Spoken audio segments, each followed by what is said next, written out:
Again, it's a red stick.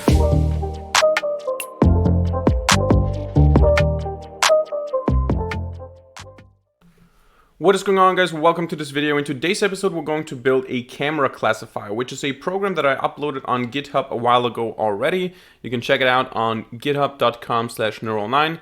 You can see the camera classifier repository here, and it's essentially just a script or an application, a Python application that allows you to take pictures with your webcam and to classify them into two classes. So you can say, for example, class 1 is whenever you hold a green marker into the webcam, and class 2 is whenever you hold a coffee mug into the webcam or whatever.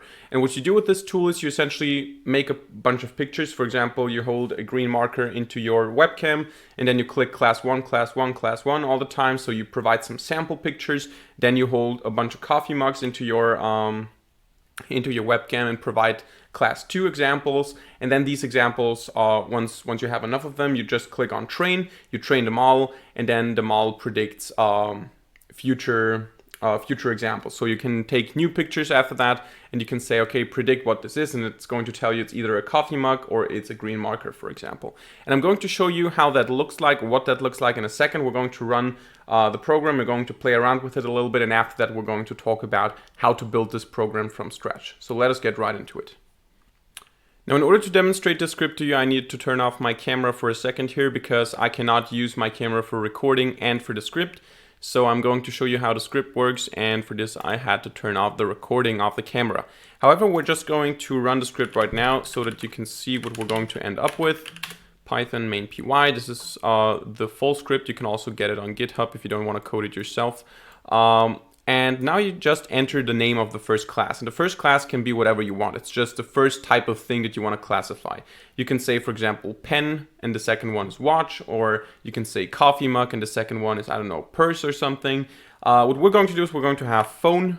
So we're going to show a phone to the camera or a book. And the camera classifier shall be able to distinguish that. Now here we are again.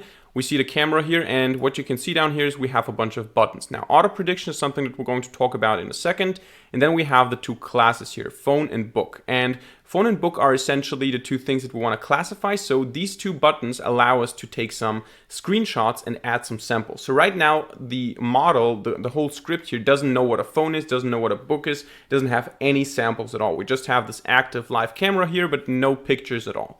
So what we're going to do is we're going to show the phone to the camera a bunch of times and click the phone button at the same time. And we're going to show the book, which is the magic of thinking big here. We're going to show this book to the camera from different angles, and we're going to click the book button at the same time. By doing that, the script learns what a phone is and what a book is, or it essentially prepares the samples, and once we click train model, it's going to learn it, and then we can just show the book or the phone again, and it's going to predict if this is the book or the phone.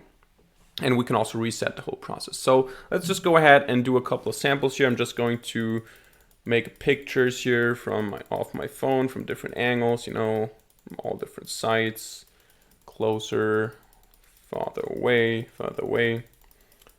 So we have all these different positions here. And now we're going to do the same thing for the book. So we're just going to hold up the book from various different angles. We're just providing the training data here. For those of you familiar with machine learning, the training data is just the data that the model has already classified. We're providing the classes here. Let's just take a look at how many of them we already have. We have like 76 of class 1, and we have 52 of class 2. So let's do a bunch more from the book side here. Should be enough. All right. And now what we do is we just go ahead and say train model, and this might take a while, and it's also freezing the camera, but once it's done, the model is trained. We can also see a message in the console here, I think. No, we cannot. Usually we would be able to see that. However, we just trained the model, and now what we can do is we can hold the book into the camera, and we can say predict, and it's going to say it's a book.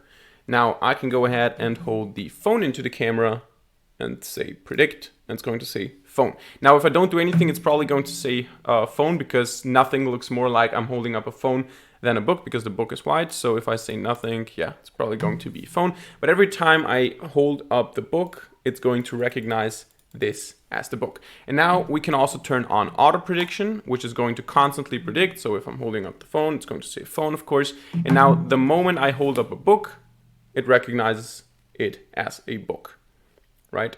So I don't need to hold up the phone for it to say it's a phone, because, you know, when you don't when you do something that doesn't have any, or that the model has never seen before, like holding up nothing, or holding up maybe I don't know, a watch looks probably also like a phone, right?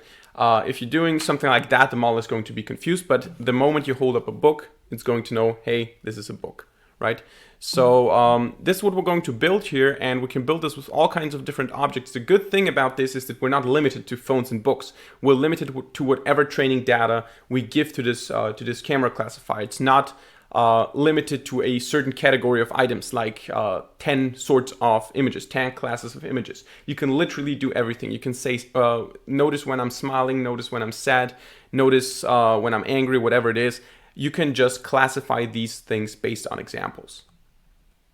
So let's go ahead and build this thing up from scratch. Now I'm going to use the GitHub code that you can find online on github.com/neural9. I'm going to use it as an orientation. We're going to rebuild the whole thing, but I'm going to skip the parts, or not necessarily skip, but copy paste the parts that are quite tedious and not really where there's not really a lot of logic behind that. For example, building up the graphical user interface, designing all these buttons, or it's not a lot of design work, but, you know, creating all these buttons and so on is something that I'm going to copy because it's not complex, it's just repetitive work. But whenever it comes to camera processing or the classification, training, testing, whatever, we're going to build the code step by step. We're not going to do a lot of copy pasting here. We're just going to copy paste the parts of the code that are really not that complex. So we're going to start with the camera.py, which is obviously the part where we work with the camera. So we're going to import for this CV2, which is OpenCV, as CV. By the way, if you don't have CV2 installed, you just go ahead and type into your console pip install OpenCV minus Python. I think that's how we install OpenCV. And then you can just import CV2. So this is what we need for the camera module. And then we just create a class camera here. And for this, we need a constructor. A constructor is essentially just the thing that gets called when we create a new instance of the camera. And here we're just going to say self.camera is cv.video capture, and then we specify a number. If you only have one webcam, if you only have one camera like I do, you always specify the 0. If you have multiple, you can specify the one that you're interested in, or the one that you want. So if you have 2 webcams, you will have one that is 0 and one that is 1. If you have 3 webcams, you're going to have 0, 1, 2. So if you only have one, like most people, you just use 0, and otherwise you just play around with 0, 1, 2, whatever. That is then essentially the camera, the video capture, and then you say if not self.camera is open. So essentially, if for some reason we initialize this and the camera is not open because there was some error or something, we're just going to raise a value error. So we're going to say value error, unable to open the camera. Unable to open the camera. So the next thing is what you want to do when the camera gets destroyed. Not like destroyed, but when you close the camera, when you delete the object, you also want to close off the camera. So when we delete an instance of camera here, of this class camera, you also want to close down the video capture. So we're going to say del, which is the function that gets called when you could say it's the destructor. And I'm going to say, okay, if self.camera is open, so if it's still open, even though we don't need it anymore, we're just going to say self.camera.release, which is the function that releases the camera, closes the camera stream, so to say.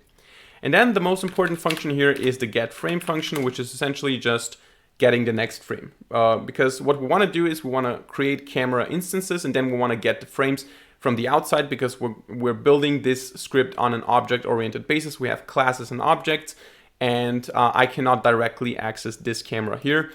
So I'm going to, or it's at least not a good practice to access the camera directly. We want to have a method that allows us to get the next frame. So we're going to say def get frame. Self is already there. And then we just say if self.camera is opened. We always need to check for this one, otherwise we're going to encounter some errors. If this is the case, if we can access the camera, we're just going to say return value and frame equals camera, self.camera read, which is essentially just getting the next frame. So then we check if there is a return value. If the return value is active, if it is there, we're just going to say return, and we're going to return the tuple of the return value, and we're going to return the frame, but we're going to convert the color scheme because when you process image data with OpenCV, you get a BGR, which is blue, green, red image, and we want to have an RGB image, which is red, green, blue. So we just need to convert that. We're going to say cv.cvt, so convert color of the frame, and we're going to convert it cv from BGR to RGB. So this is what we're going to do. If there is no return value, we're just going to return red, none. And also, if the camera is not opened, we're just going to return none. So this is the whole camera script. This is the whole camera class. And now we can proceed with the next part of the code. So the next step is to open up an app.py file, which is the main file that we're going to use. This is like the central piece of the whole program. We have the graphical user interface here. We have the controlling functions that say train the model, that say save images, how to save images, count how many images there already are, call the camera. Everything is combined in this main app.py file here, and for this we need to import a bunch of libraries. First of all, tkinter, which is the library for the graphical user interface. I think on this channel we have never used actually tkinter or graphical user interfaces in general, so I think this might be new to a couple of people here, but it's not too complex. We're just going to import tkinter as tk. We're going to say from tkinter import simple dialog, because we're going to need the simple dialogs for the initial two questions of how we want to name the individual classes. And then we're going to say import cv2 as cv. Then we want to say import os for the file handling. We want to say import pillow, P-I-L, dot image, and pil.imagetk. Now, if you don't have pillow, you just go ahead into your command line and say pip install. I think it's pillow, to be honest. I think it's just pillow. If not, you might want to Google it, but I'm pretty sure it's just pillow. And then you get the pil package with the image and the imagetk. And then we also import camera. Now, for this, you're going to get an error, at least in PyCharm, because it doesn't recognize that there is a module named camera, which is our module. Sometimes this is fixable by just, creating an init.py file, but sometimes it just doesn't work. However, when you run the script, there's not going to be a problem. It's just a problem here because it's underlined red, but this is not an actual issue. The code still works. So what we're going to do here is we're going to create the app class, which is the whole program basically, and we're just going to create a constructor here. So we're going to say def init, and here we're going to pass some parameters. First of all, the window itself that we're going to build or use, it's just tk.tk with a capital T, just a constructor of a basic window. This is the default value. Remember, these are default parameters. You can also pass your own window, but if you don't pass anything, you're just going to use tk. And the window title is default camera classifier. But of course, you can also provide your own window title if you want to. And now we're just going to set up the basic things. We're going to say self.window equals window. We're going to say self.window title equals window title. And then we're going to set up counters. Now, counters is just an array of two values, both starting at 1. And this is important because, as you noticed, when we clicked on the buttons phone or book, we created new images, new screenshots, and they were named something like book 1, book 2, book 3, or class 1, class 1, class 1, 2, and so on. Essentially just the name of the class followed by a number. And in order to keep track of the numbers, we have this array of two of two counters starting at 1. So when we take a screenshot for the first class, we're going to increase this one. Otherwise, we're going to increase this one. Just two basic counters so that we know how many images we have taken already. Then we're going to say self.model equals something, which we're going to define later on. So we haven't done the model yet, the machine learning model. And then we also set the auto-predict variable to false. Now this is just a simple indicator that tells us, do we want to have auto predict on or not? So do we want to have live prediction or only when we click the predict button? Default is only when we click the predict button, but we can of course change this as well. Then we also say self.camera equals camera.camera with a capital A.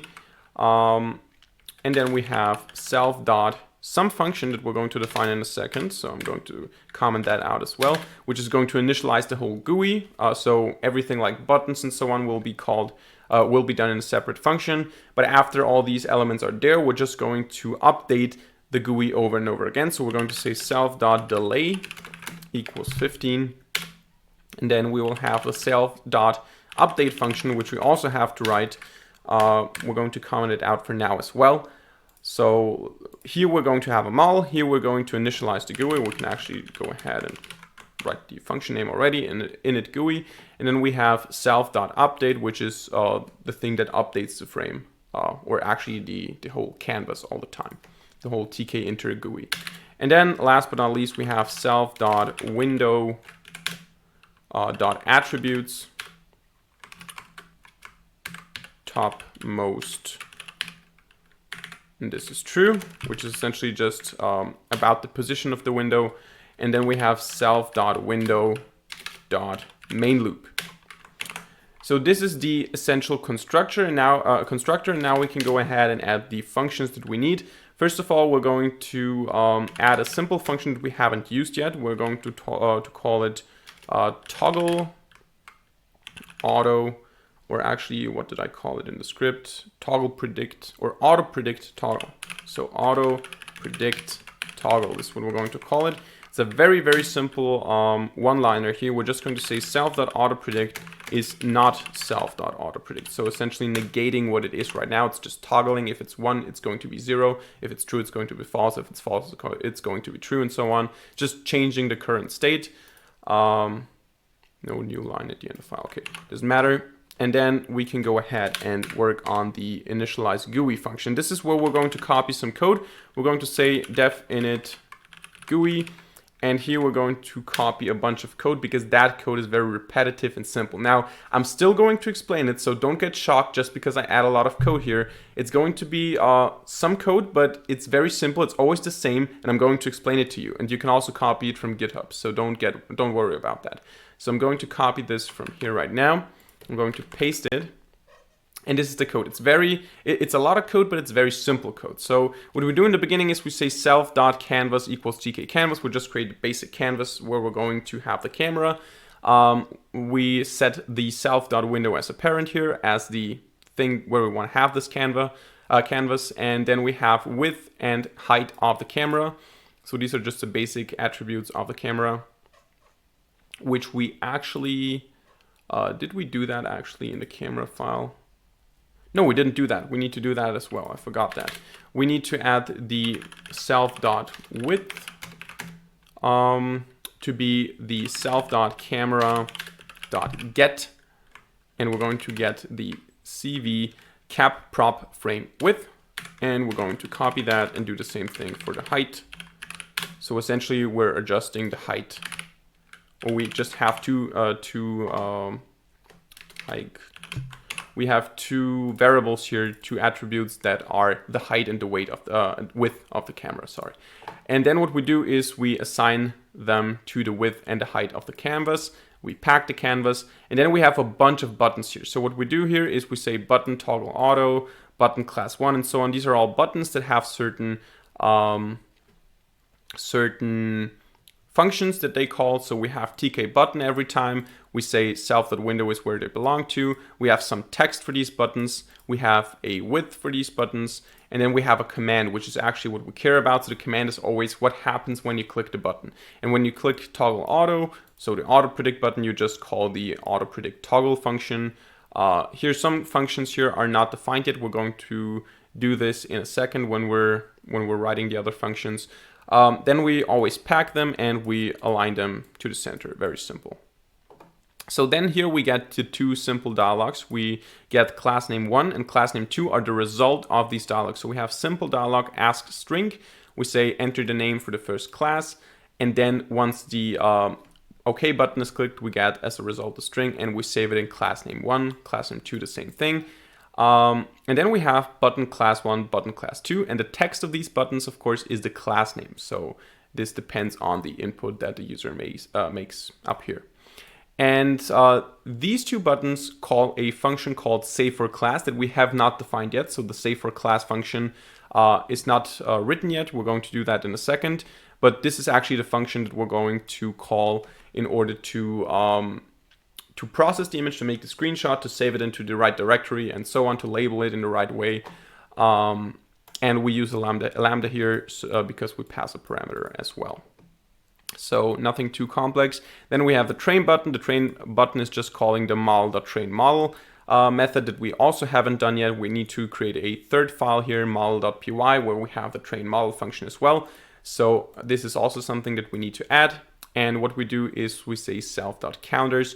So we pass the amount of objects that we need to, or that we have for training in both categories. And then we have the predict button, which obviously just calls the predict function that we also haven't defined yet. And then we have the reset button, which also resets everything. So this is essentially what it is. We have the label here, we have the config of the font here, and we have the packing at the end. So this is just why I copied this, because it would take a lot of time to just write everything again from scratch, because it's always the same. It's always some tk.button, text, self.window with it equals 50 and so on, and just a different function. So it's not too complicated. The functions are what is complicated, or not really complicated, but where all the logic is. So now we can actually go ahead and uncomment that line because the method already exists, and we're going to continue by creating the other functions. So we're going to start with the save4class function here, save4class, and here we just pass a parameter called classNum, representing the class number, because depending on which class we're going to save for, we're going to put the current camera frame into a different directory. Because when we click on the button class 1 or button class 2, we get this function call with either 2 or 1, and we have the directories 1 or 2. And when we click those buttons, we just take a current snapshot of the camera frame and we write or we save the file, and we save it into the directory either 1 or 2, depending on the class. So we need to get this class number here. And what we're going to do is we're just going to say ret frame equals self.camera.getFrame. And when we do that, we're going to call the function that we just wrote a couple of minutes ago. This one here, we're going to get this return value here, the frame in the right color scheme. And after that, we can check if the two directories that we want to save the files into exist. If not, os.path.exists. And we're going to check for 1. If this directory does not exist, we're just going to create it. We're going to say os.mkdir, make directory 1. And the same thing goes for 2. So if not os path.exists 2, we're going to create this directory. There you go. Now, once we have done that, Mr. Colon here, once we have done that, we can go ahead and save the actual file. So we're going to say cv.imwrite, so writing the image, and we're going to specify an f string here for the file path. So we're going to say directory that we're interested in, so class number. The class number is the directory name at the same time, /frame, and now we want a number. So we want to have frame 1 if it's the first image, frame 2 if it's the second image, and so on. And because of that, we have the counter list up here, the counters list up here, both at 1 in the beginning. So we're going to just say counters. But what we're actually interested in is the counters for the specific class. And we cannot just pass class number because class number is either 1 or 2, but we have index 0 or 1. So what we do is we just say class numbers -1. Why does this not work? Counters. Oh, self-at counters, sorry. Self-at counters, obviously. We have the class number -1 represents the index. For class 1, it's index 0. For class 2, it's index 1. And we access the counter and then just a simple .jpeg at the end. Now, instead of saving this image into with colors, you can also go ahead and save it into grayscale, which is what we're going to do, because if we're not trying to distinguish too much the colors, but only the structure of what is seen, we can actually go ahead and ignore the colors, because colors means more data, and more data means slower training and so on, and more complex structure. So we're just going to save it into grayscale. And in order to do this, we just say cv.cvtColor frame. So we're going to pass the frame, but before we pass it, we're going to convert the color from cvColor RGB to gray.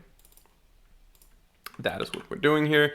And then the image is saved, but what we want to do now, and this is why we need the pillow module, is we're going to take this image, open it up again, resize it so that it's smaller, because no one needs HD images, high definition, high resolution images, because those are too difficult to process, or it takes too long to process them.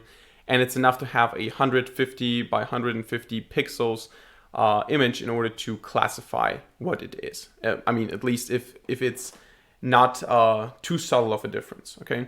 So what we're going to do is we're going to say image equals pill for pillow, dot image dot open, and we're going to open up the exact image that we just saved, this one here, and that's essentially it. And then we're going to say image dot thumbnail, and we're going to pass a tuple of the resolution 150 150, and we're going to use anti-aliasing, so pill image anti-alias.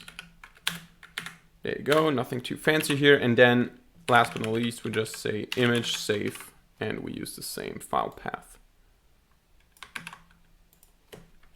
There you go.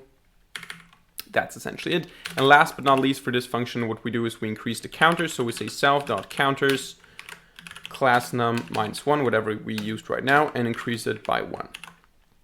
And that's the save for class method that is called when we press the buttons for the individual classes.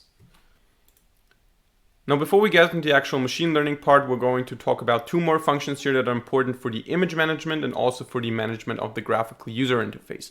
And the first one is the reset function, which basically, as it already says, as the name already says, resets everything back to normal, to beginning, which means we delete all the images, we reset all the counters, we reset them all that we haven't created yet, but we reset them all once it's there. Everything just gets back to the beginning, or set back to the beginning. So what we do is we say for directory in, and then we have a list 1 or 2.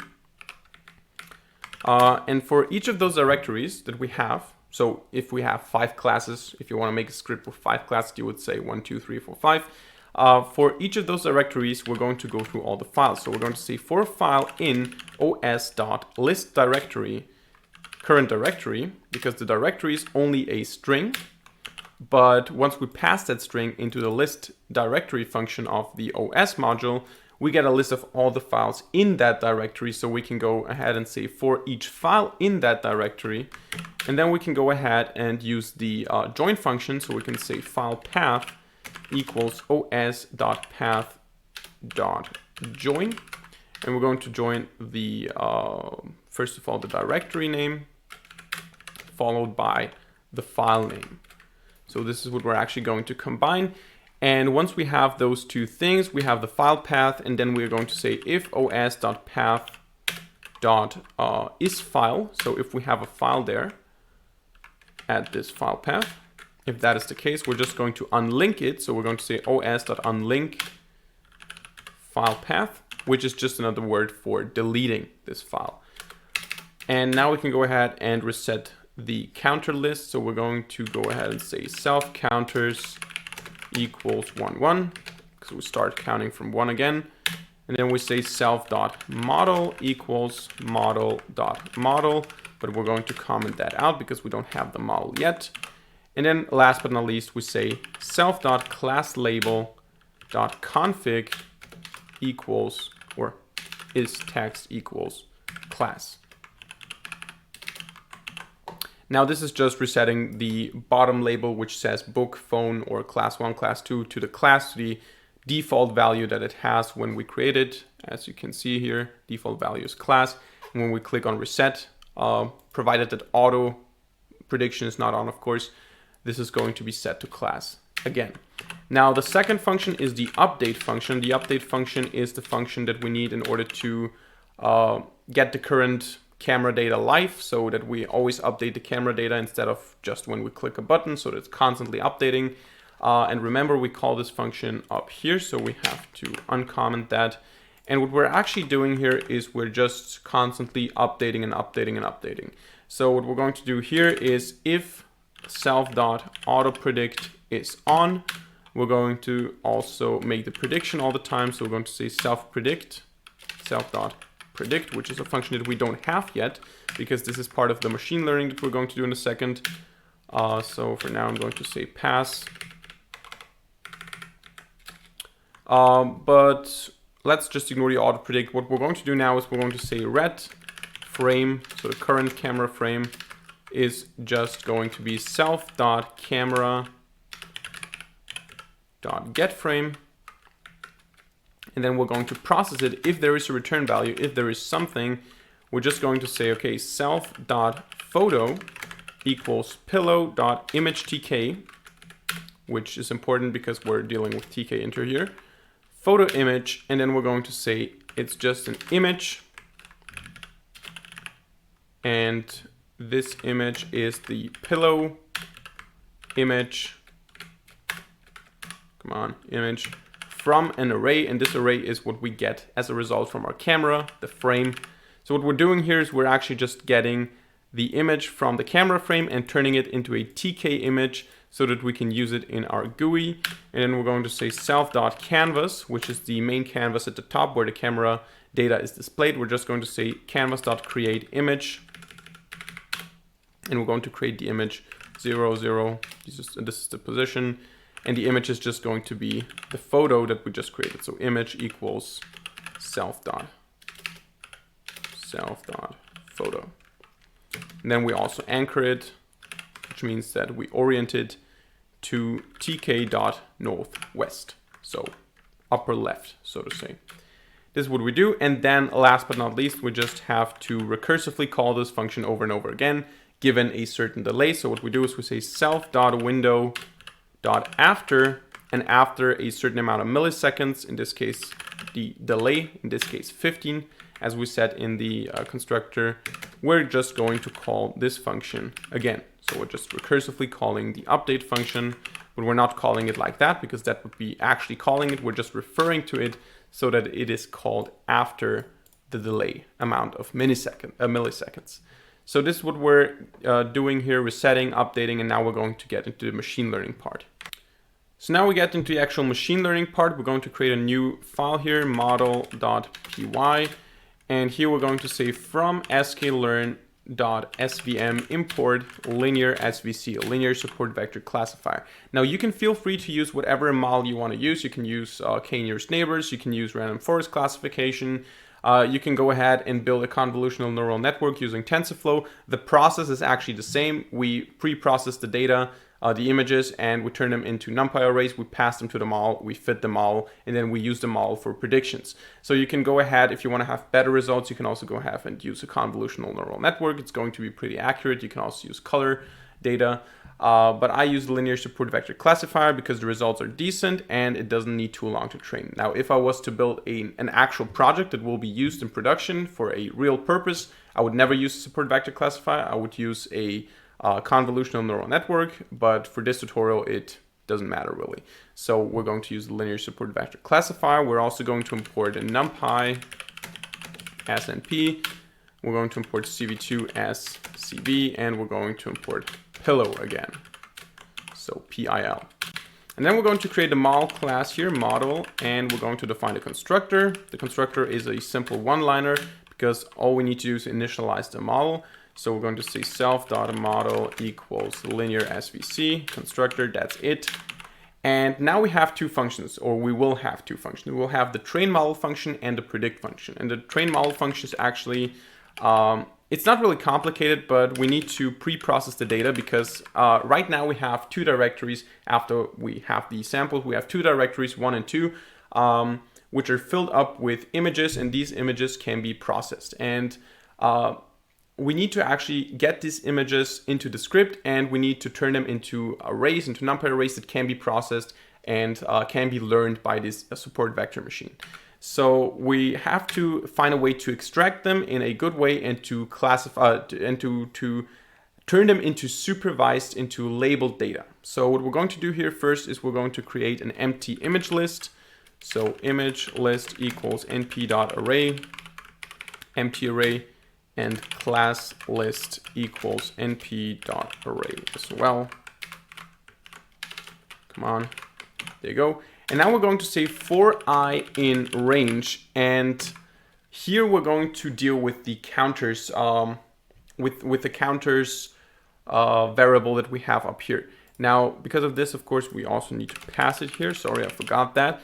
We're going to say for I in range, we're going to start at 1 and go up until counters index 0, so for the first class. And we're going to go ahead and say image equals cv.imread. We're going to load the image, and we're going to load the image 1/frame i.jpg. And we're going to load from it everything in just the first dimension. So just the 0th dimension. And then we're going to say image equals image.reshape, and we're going to specify a format. Now, I'm going to use 16,800 here because my images get saved 150 times 112, I think. That's what it was. This is because when we resize it to 150, it wants to maintain the dimension. So this is what my images end up being. For you, it might be a different resolution. You just take a couple of samples, right-click them, go to details and see what resolution they are, and just multiply these two numbers, and then you get to the number that you want to have in the reshape function. And then we go ahead and say image list is just np.append, and we're just going to append the new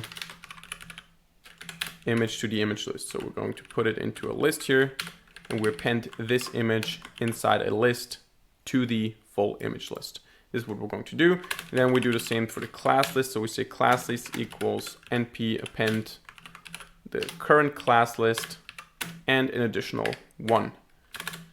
So the list is not necessarily ordered. It's not like all the samples are first class 1, then class 2, but they're mixed around depending on the order you click the buttons in. And now we're going to do the same thing for 2. So we're going to copy that. We're going to say counters 1, then 2/frame, and here we're going to append 2. Other than that, it's actually the same. And last but not least, what we do after that is we say image list is the image list, but we're going to reshape it, and we're going to reshape it to counters of dimension 0 minus 1 plus counters index 1 minus 1. So the amount of images that we have, and then 16,800 or whatever number you specified in here, so that we have a well-structured image list. And then what we do is we just say self.model.fit, and we fit the image list, and as the labels we provide the class list. So because we have the image and then the respective class at the same position every time, so we can just go ahead, pass both of them, and fit the model. And then you can just go ahead and say print model successfully trained. You can also go ahead and just output a dialog using tkinter, but we are just going to print it to the console. That's how you train the model in our project here. Now the prediction method is actually quite simple. We just say predict, and what we're going to pass here is the frame, because In this model.py file, we don't have any access to the camera data. We have access to the camera data in app.py and also access to the model in app.py. So we're going to add a predict method down here, which is going to call this predict method and pass the current frame. So here we already expect the frame to be given to us, and we say frame equals frame1, and we're going to say cv.imwrite. We're going to write the frame into a file. We're going to say frame.jpg, and we're going to save the grayscale version of it. So we're going to say cv.rgb to gray. So cv color RGB to gray. And once we have done that, we're going to go ahead and load the image again with pill. So image equals pill.open. Actually, pill image.open and frame.jpg. And now actually we can just copy the code that we already used here. Oh, sorry. In the save for class method, we're just going to copy that. Actually, this is another thing. And now we scale it down again using anti-aliasing. We save it into the same file name. So this is frame.jpg. And we now scale it down. And what we now need to do again is we need to open it up, reshape it into 16,800 pixels. So we're going to say image equals cv.imread. And we're going to open just the frame.jpg file. Everything 0th dimension or first dimension. And then image equals image.reshape 16,800 or whatever the number is for you. And then we get the prediction just by saying prediction equals self.model.predict. Come on, predict.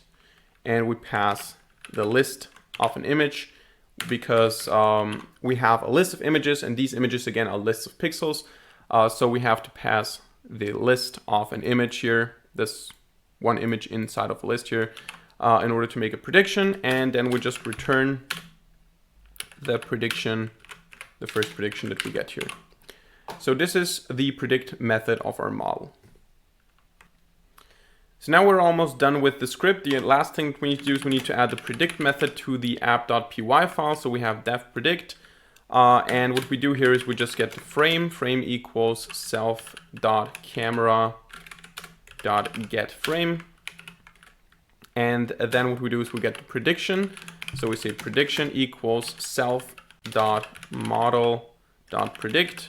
By the way, we can now go ahead up here and say model equals model.model. And we need to import model as well, of course.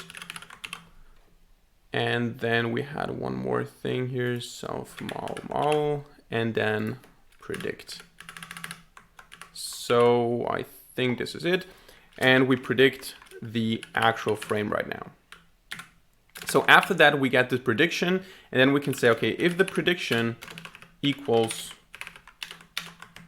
1, if the prediction equals 1, we can go ahead and say self.classlabel.config. So we're going to change the text. The text is going to be self.classname1 that we got in the beginning. And we're going to return also the class name, self.classname1. And then if the prediction is not 1 but 2, we're going to do the same thing for class name 2. So like that. That's essentially it, and we're now actually done with the script. So now we're done with the script. The last thing that we need to do is we need to create a main file that executes everything. So we're going to say main.py. I've also turned off my camera so that we can see that it works. We're going to say import app here. And we're going to define a main method. This main method essentially just goes ahead and says app.app. And we have a window title. And we can say neural 9 camera classifier, for example. And then we say if name equals main. That's a professional way in which you start a Python script. We're just going to call main. So there you go. We can just go ahead, run main. And if there were no mistakes in the code, which I highly doubt because that would be a wonder, that would be a miracle. but let's see, maybe it works. There you go, the camera works. Okay, so let's see if we can do the same thing right now. I can just make a couple of book images here. There you go. And then we had the phone as well. There you go. So now let's see what happens when I say train model. It actually trains the model. Model successfully trained. Okay, now I am very curious what happens when I say predict. Okay, we got an error here, so let's see what the exception here says. We had the function called inPredict 108 and app.py, line 108.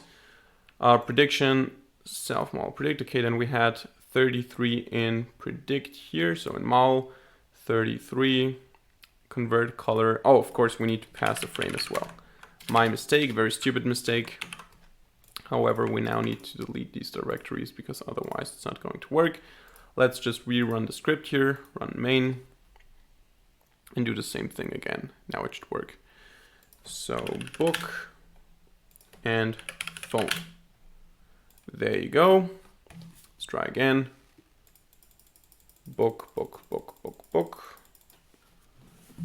Now phone, phone, phone, phone, phone. There you go, and now we're going to train them all again. Trained, and now we're going to predict. It's a book. It's a phone, right? And we can also go with auto prediction, phone, phone, phone, book, book, book. There you go, it works.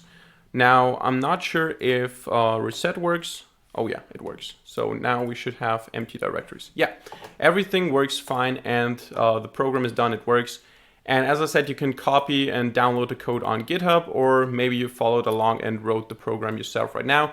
Whatever you did, it works, and we're now done with the project.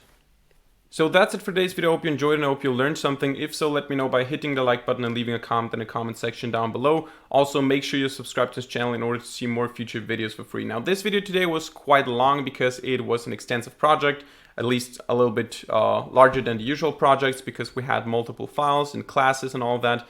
But I hope it was not too confusing for you and you could code along easily. If you have any questions, if you have any feedback, leave it in the comment section down below. And other than that, thank you very much for watching. See you in the next video, and bye.